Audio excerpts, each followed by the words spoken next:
صدیق رضی اللہ تعالیٰ عنہ، ایسے وہ لوگ عمل کرتے تھے۔ اس لیے ہمارے ہاں تو دکھاوا زیادہ ہو گیا ہے۔ آج تو نیکی کار کے انہیں کہا، آپ پہلے کہتے تھے نیکی کار دریا میں ڈال، اب کہتے ہیں نیکی کار کے فیس بک تے چاڑ، نیکی کار اور فیس بک پہ اپلوڈ کر دو ساری دنیا۔ اچھا اور لوگ کھانا کھا رہے ہوتے ہیں، وہ بھی اپلوڈ کر رہے ہوتے ہیں۔ اللہ کے بندو کھانا کھا کے لوگوں ساڑ دو،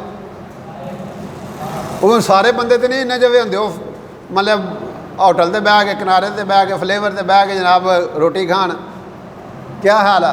لیکن وہ سارے چاڑ دیتے ہیں جناب، تو آخدے نے اچھا آندے نے وہ ساڑن واسطے اسی کرنے جے پہ، لوگوں ساڑن واسطے کرتے جے پہ۔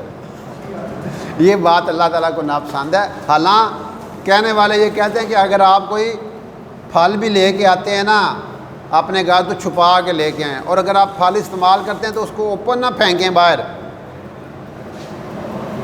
کہ جو استعداد نہ رکھتا ہو، آپ کے گوانڈی ہیں پڑوسی ہیں تو وہ استعداد ہی نہیں رکھتے، تو وہ بیچارے